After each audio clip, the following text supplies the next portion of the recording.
I buried my husband, but it wasn't until I read his will that I truly lost him. I remember the sound before anything else, that heavy silence after the lawyer closed the folder. It wasn't the silence of grief anymore, it was the silence of disbelief.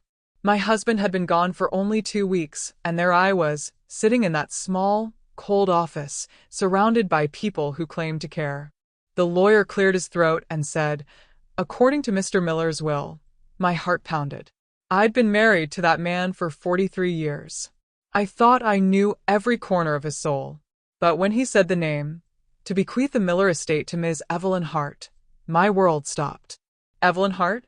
Who the hell was Evelyn Hart? The lawyer kept talking, reading words that didn't belong to me, words that erased my name from every page of my life. My hands trembled, and I felt the room tilt. Everyone looked at me, waiting for me to speak, to ask questions, to scream. But I didn't. I just stared at the paper, trying to understand how a man I buried with tears could betray me from the grave. I couldn't even cry. My tears had been spent on the funeral, on the condolences, on the empty bed that smelled like him. But this was something different. It wasn't sadness. It was humiliation wrapped in confusion. The kind that burns in silence. The lawyer avoided my eyes, almost as if he knew. My son, David, squeezed my shoulder, whispering, "Mom, we'll fix this." But how do you fix a will that was never meant for you? That night, I went home alone. I sat at our dining table, the same one where he used to read the newspaper every morning. I placed the copy of the will right in front of me. "Evelyn Hart," I whispered. The name sounded cold, foreign, dangerous. I didn't know it yet, but that name was about to unravel everything I thought I knew about love, loyalty, and the man I called my husband. I looked out the window into the darkness, and for the first time in decades, I spoke aloud to the empty air. "If you're still out there, Robert, you owe me the truth." I met Robert in the spring of 1977, on a day when the world seemed lighter. He wasn't the type of man who walked into a room to be noticed, but somehow, he carried a silence that made people turn their heads. I was working at a small flower shop back then. He came in asking for lilies, but not for anyone in particular. "They're for my mother," he said, smiling shyly. That smile, I swear, had a kind of peace that disarmed me instantly. When he left, he forgot his wallet. And when he came back for it the next day, I think we both knew something had begun. We built everything slowly, a home, a life, a rhythm. Robert worked as a contractor, always smelling of sawdust and rain, while I took care of the house and raised our son, David. Our home wasn't fancy, but it was warm. We used to dance in the kitchen to old records when no one was watching. On Sundays, he made pancakes shaped like hearts, pretending it was for David, but always looking at me as if to say, "They're really for you." People used to call us old-fashioned, and maybe we were.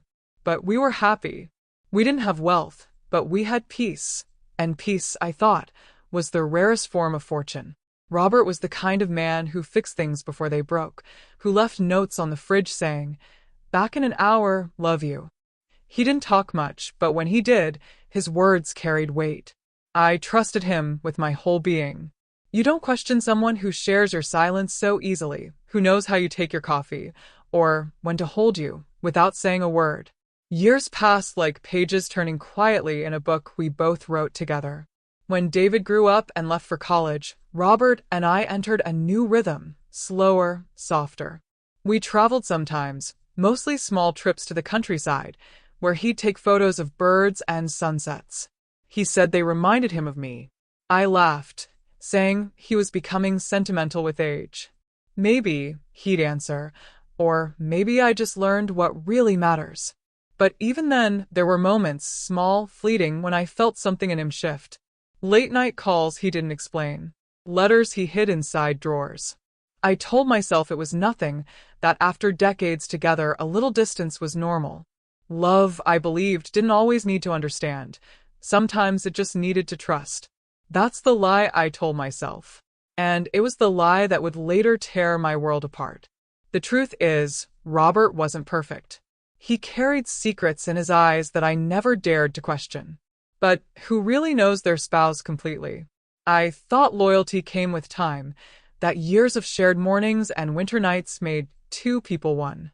Now, looking back, I realize how blind love can be. You can share a bed, a name, even a grave, and still not know the stranger sleeping beside you. It was a Tuesday, quiet, uneventful, the kind of day that passes without leaving a mark. Robert was fixing the old fence outside. I remember because I told him to leave it for the weekend. "You'll tire yourself out," I said from the porch. He just smiled that stubborn smile of his and waved his hand. "You know I hate waiting." That was Robert, always moving, always fixing. He couldn't stand still, as if stillness reminded him of something he didn't want to face. By noon, I was in the kitchen making his favorite stew. The window was open, and I could hear the soft rhythm of his hammer, steady, comforting. Then it stopped. I thought maybe he'd gone to get another tool. But after a few minutes, the silence grew heavy. Too heavy. I stepped outside, calling his name. "Robert." No answer. The air felt different, thinner. And then I saw him, lying on the grass, one hand clutching the hammer, the other pressed against his chest. I ran to him, knees sinking into the dirt. His eyes were half open, confused, like he was trying to say something but couldn't. "Robert, stay with me?" I screamed. My hands shook as I grabbed my phone, dialing 911 with fingers that didn't feel like mine. I kept talking to him, begging him not to leave, but deep down I already knew. I could see it in his eyes, that slow fading of light I'll never forget. The ambulance arrived too fast and too late. The paramedic's voice was calm, professional, merciless. "Ma'am, I'm sorry. I didn't hear the rest." The world folded in on itself. One moment, I was a wife. The next, I was a widow. They took him away, and I stood there, barefoot on the lawn, his hammer still lying in the grass beside me. I picked it up, clutching it like it could bring him back. That night, I couldn't sleep. The bed felt enormous, hollow. His side of the pillow was still warm, and that made it worse. I walked around the house touching his things, the shirts he left on the chair, his old camera on the shelf, his reading glasses by the nightstand. Every object whispered his name. The silence screamed louder than any grief. And beneath it all, something else began to stir. A question I didn't yet know how to ask. At the funeral, everyone spoke of Robert as a good man, an honest husband, a loving father. And I believed every word. But while people hugged me and told stories, I noticed a woman standing far in the back, alone. She wore black like the rest, but there was something about her stillness that caught my eye. Our eyes met for a second, and she turned away. I didn't know it then, but that was the first time I saw Evelyn Hart. The church was filled with the scent of lilies, the same flowers Robert used to buy for his mother. Funny how life circles back on itself like that. People came from every corner of our lives. Neighbors, co-workers, even old friends I hadn't seen in years. They brought casseroles, flowers, kind words, all the things that make grief look polite. I smiled, nodded, thanked them, though none of it made sense to me. My world had stopped spinning, but theirs hadn't. When the priest began to speak, his words floated above me like smoke, about love, eternity, and peace. I wasn't listening. My eyes drifted toward the back of the room, to the woman standing alone. She didn't look lost like the others. She looked deliberate. Her black hat cast a shadow over her face, but I could feel her eyes on me. When our gazes met, she looked away quickly, almost guiltily. Something inside me tightened. I'd never seen her before, and yet she seemed out of place, as if she knew something the rest didn't. After the ceremony, people came up to me with stories about Robert, how kind he was, how he helped repair fences, fix roofs, how everyone trusted him. Each word was a reminder of the man I thought I knew. But in the corner of my eye, I saw her again, standing near the exit, not talking to anyone. When I finally gathered the courage to approach, she turned and slipped outside before I could say a word.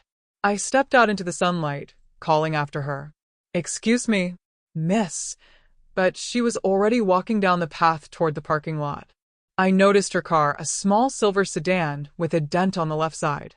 She opened the door, looked back at me for one long, unreadable second, and drove away. I stood there, clutching my husband's folded flag against my chest, heart pounding for reasons I couldn't explain.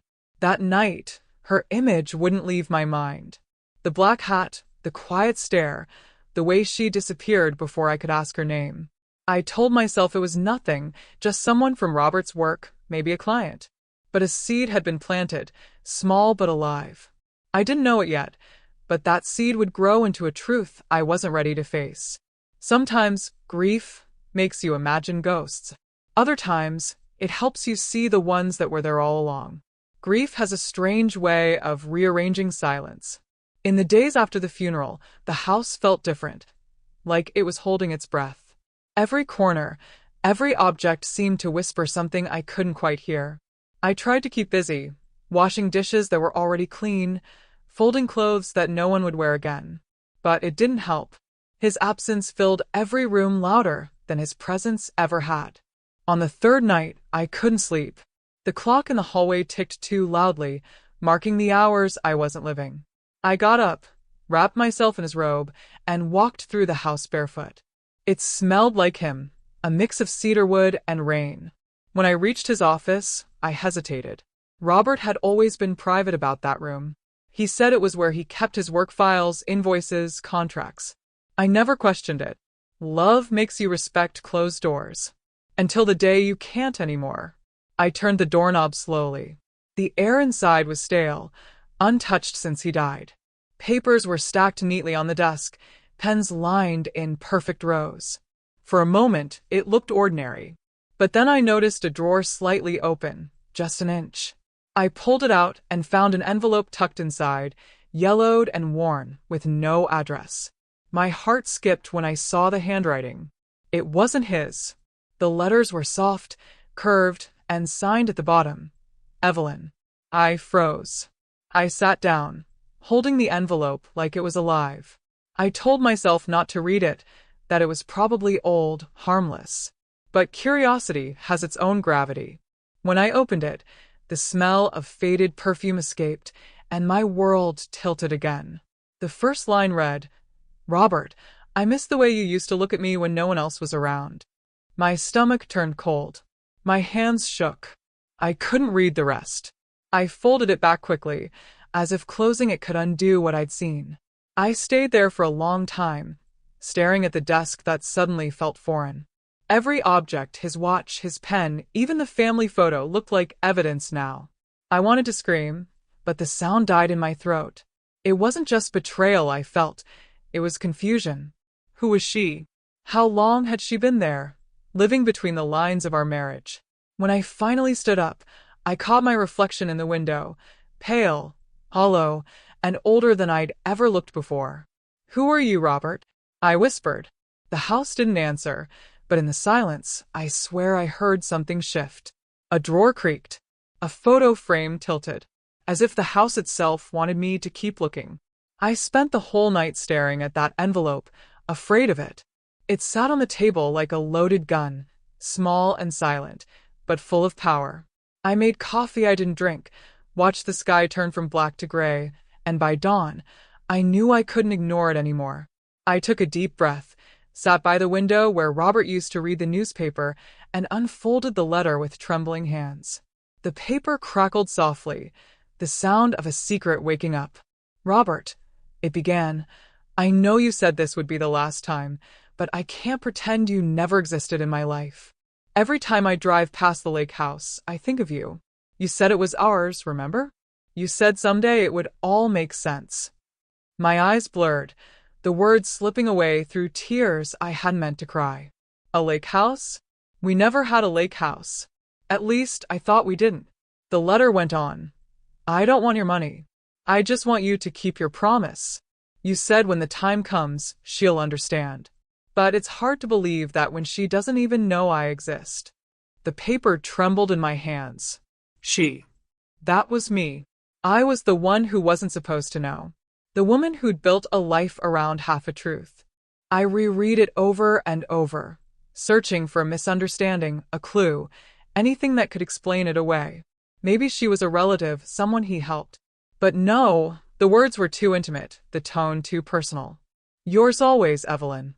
Always. That word cut deeper than any knife. I folded the letter carefully, like it might break, and placed it back in the drawer. But the damage was already done. The illusion of my marriage had shattered in silence. All that day, I couldn't stop thinking about the lake house. Where was it? Why had he never mentioned it? I went through his files, searching for anything, a receipt, an address, a clue. And there it was, hidden inside an old envelope labeled Property Maintenance, Lakeview County. My pulse quickened. There really was a house.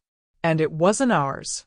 That night, I sat in the dark, holding the letter again, feeling every word burn into my chest.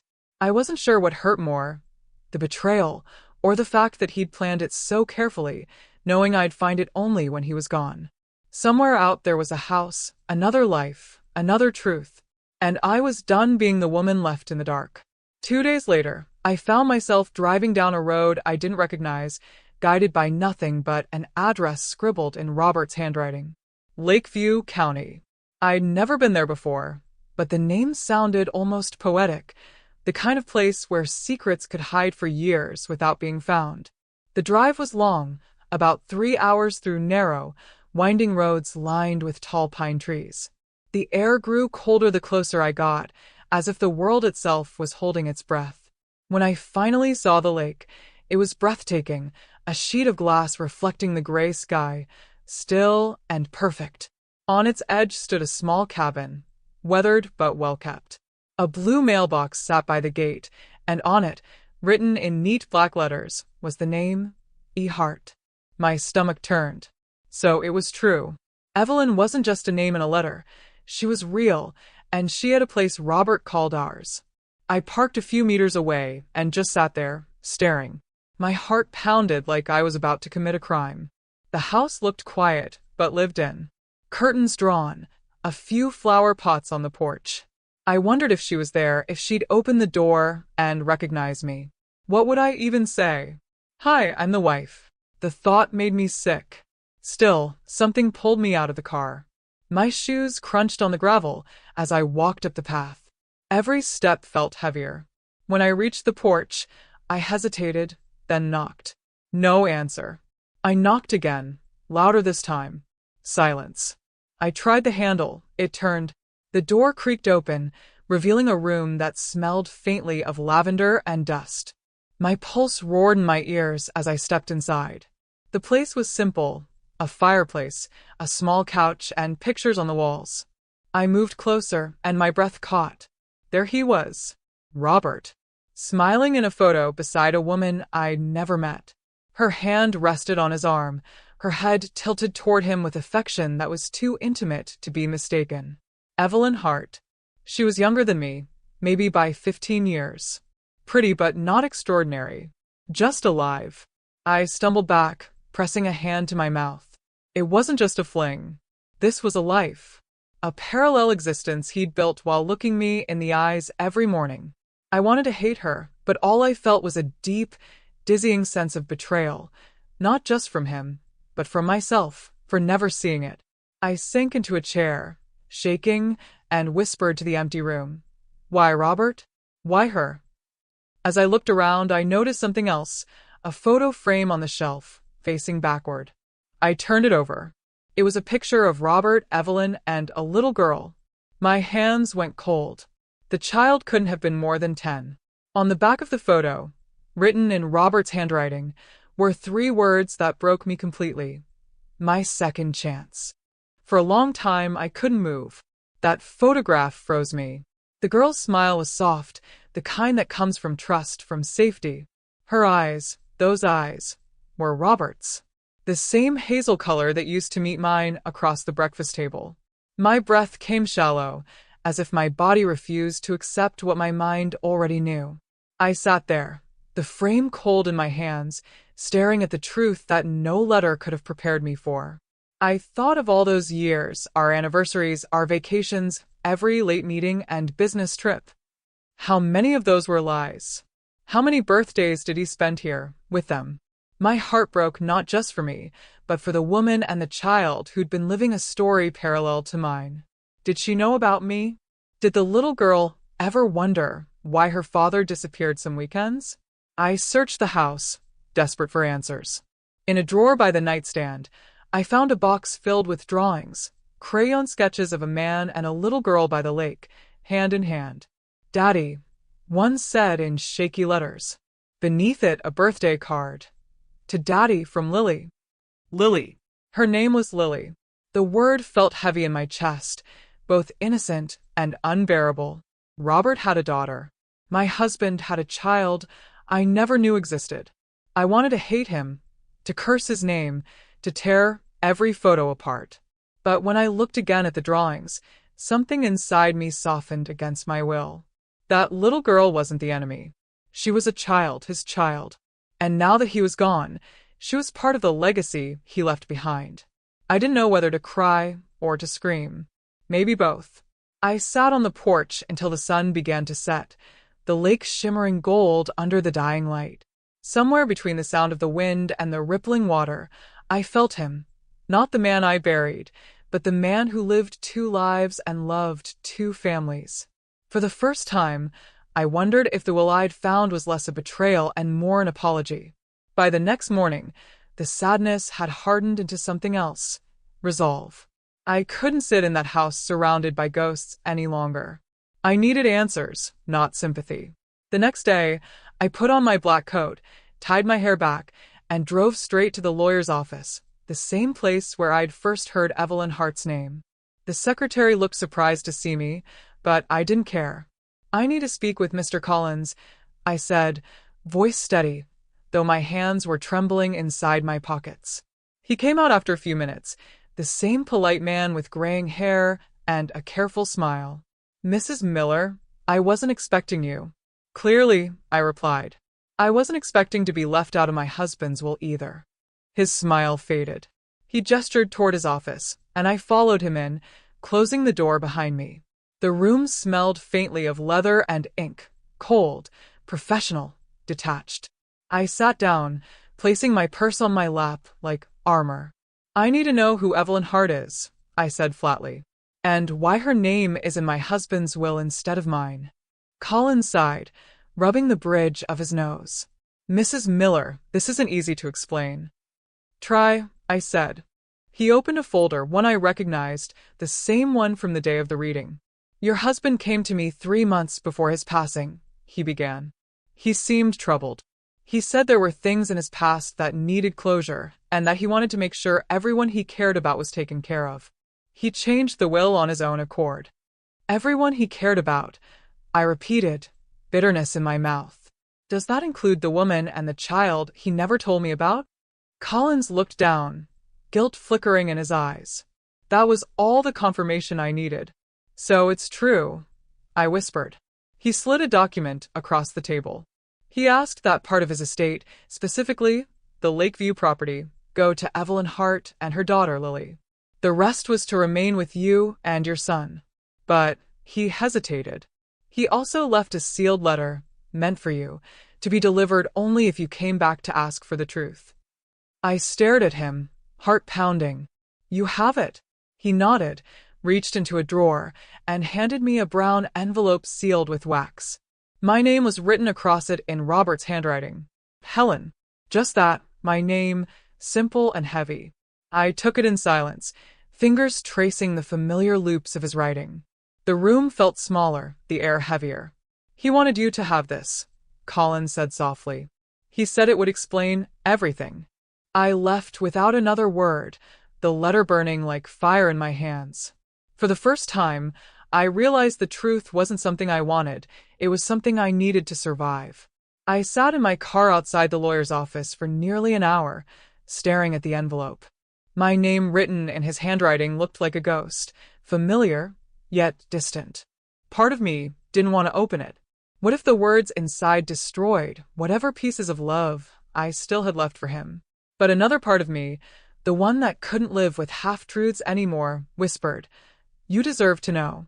So I broke the seal. The letter began simply, "My dearest Helen, if you're reading this, it means I'm gone, and that I finally ran out of ways to keep my 2 worlds apart. I never meant to hurt you, and yet, that's exactly what I did. I've spent years trying to protect you from the truth, but the truth has a way of surviving us all. Asterisk. I felt my throat tighten. I kept reading. Before you, Helen, I was a man lost, selfish, impulsive. I met Evelyn long before I met you. We were young, reckless, and we broke each other more than once. When she left, I thought it was over. Years later, I built a new life with you, the only woman who ever made me believe in peace. But life has a cruel way of looping back. When I found out Evelyn had a daughter and that she was mine, I didn't know what to do. I pressed the paper against my chest, my hands shaking. I didn't want to live a lie, but I also couldn't bear to destroy what we had. So I divided my life in silence. You got my mornings, my home, my soul. They got my weekends, my guilt, and my second chance. I told myself I'd explain someday, that I'd find the courage. But time kept moving, and I kept failing. Tears blurred the ink as I reached the final lines. Please don't hate Evelyn. She didn't take anything from you. She gave me back the part of me that fatherhood should have fixed long ago.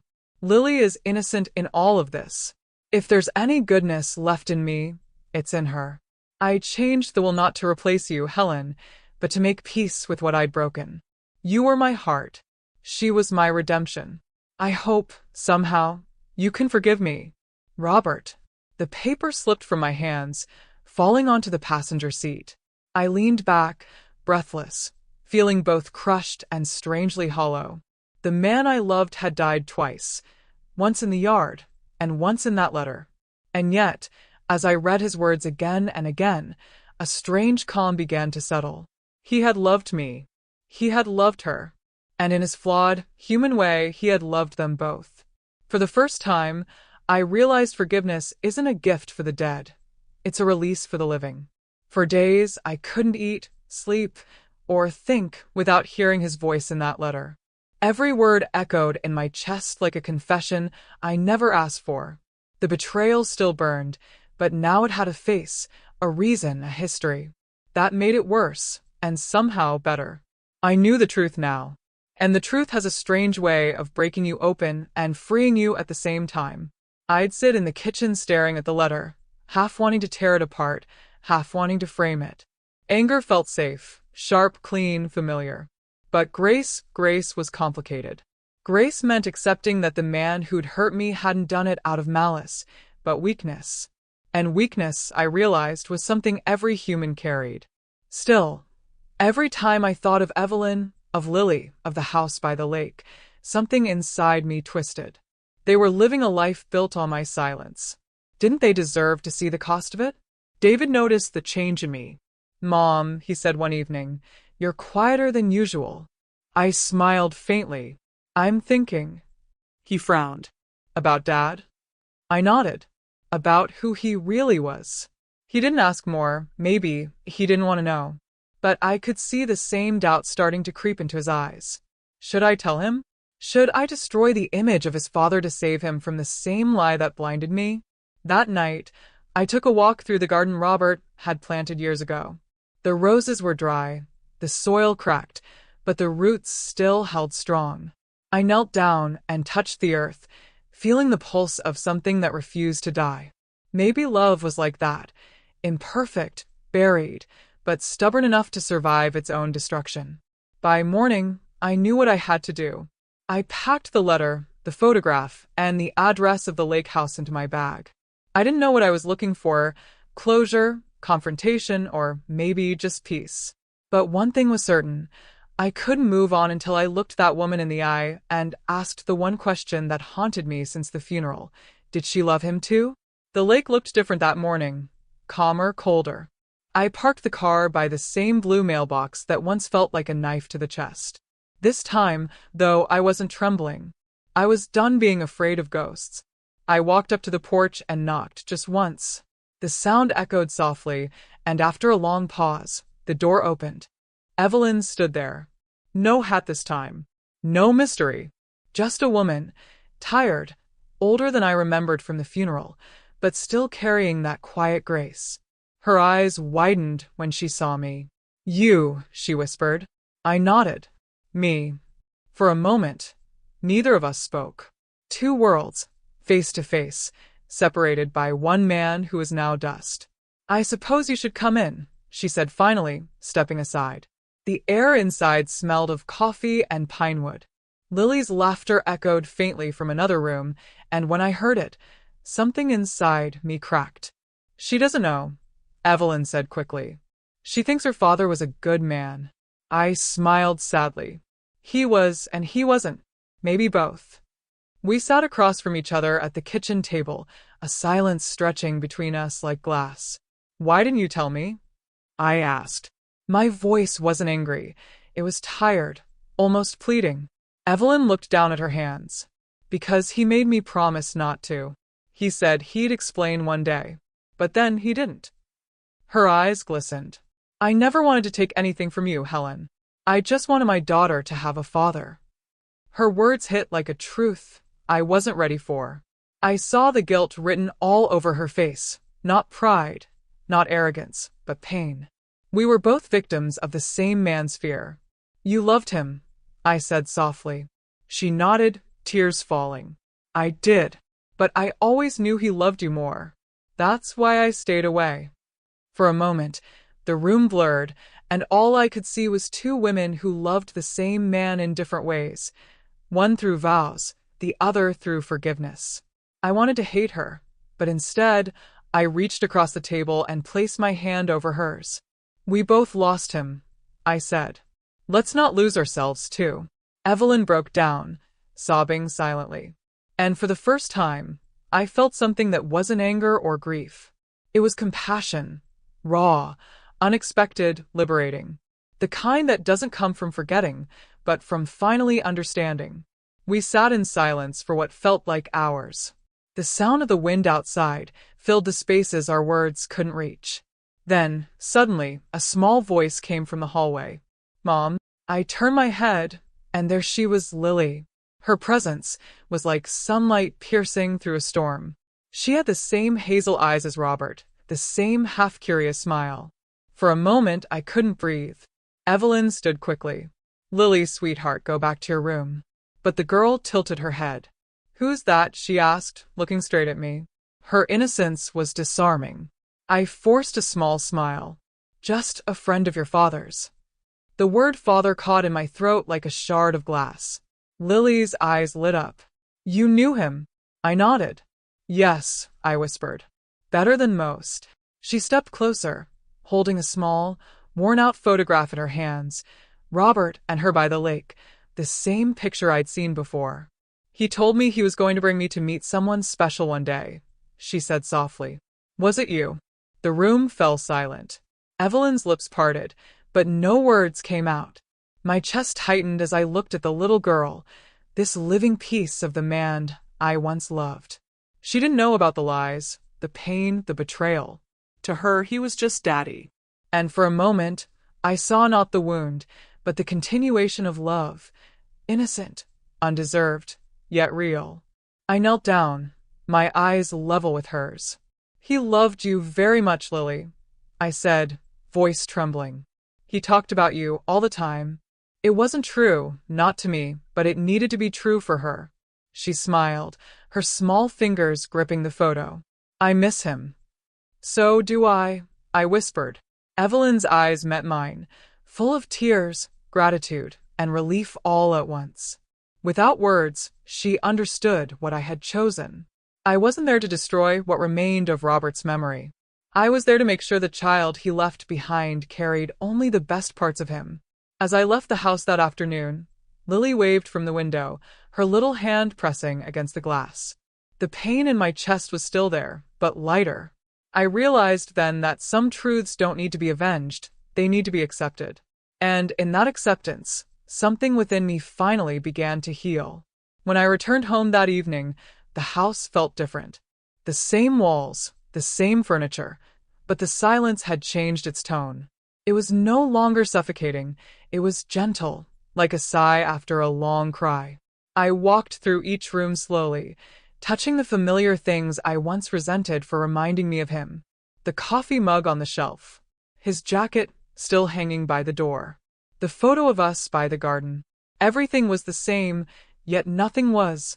I sat on the couch where we used to watch old movies together and looked around. For the first time, I didn't see betrayal in these objects. I saw a life. A flawed, human, messy life, filled with love and mistakes in equal measure. Robert had hurt me, yes, but he had also given me decades of laughter, warmth, and companionship. Maybe forgiveness wasn't about excusing what he did. Maybe it was about allowing myself to remember without bleeding.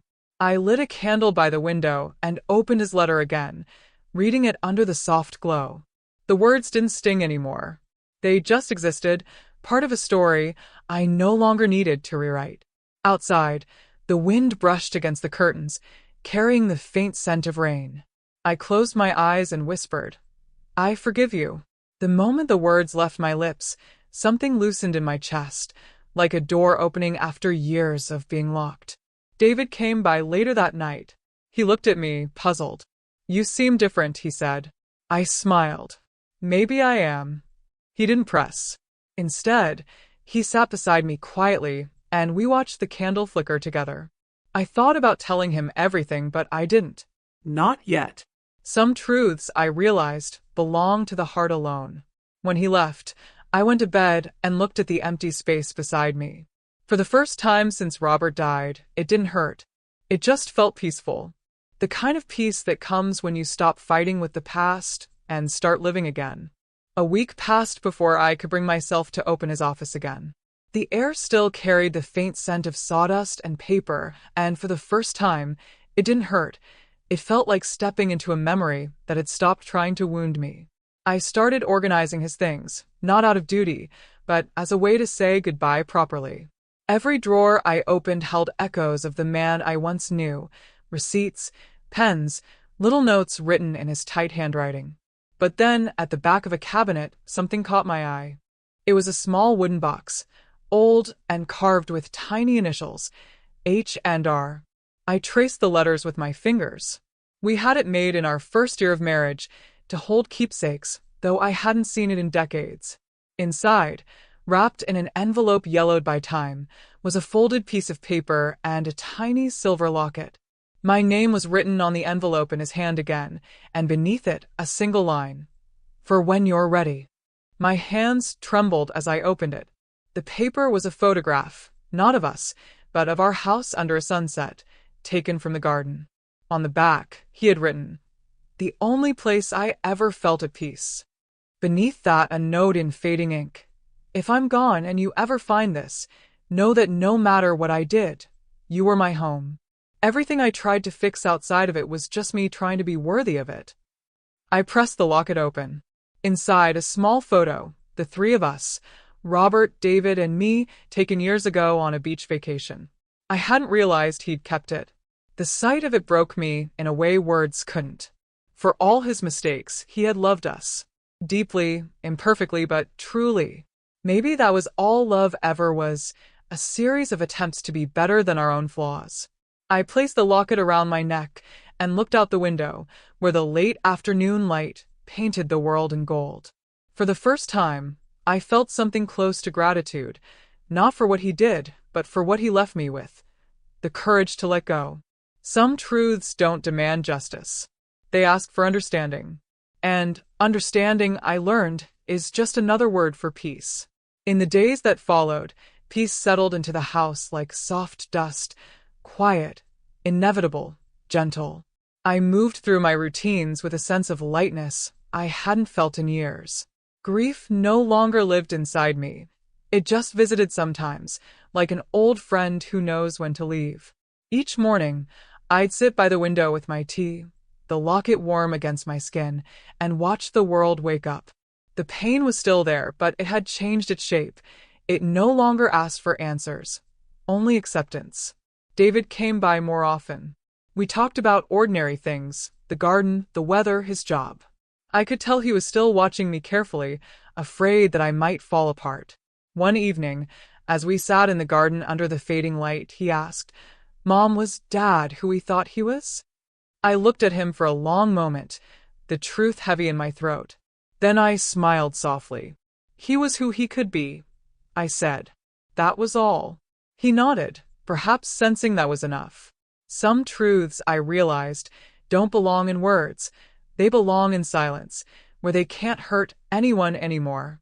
After he left, I went inside and opened the wooden box again. The photo of our family still lay there, framed by time. I traced Robert's face with my finger, not in anger, but in gratitude. He had given me a life of both love and lessons.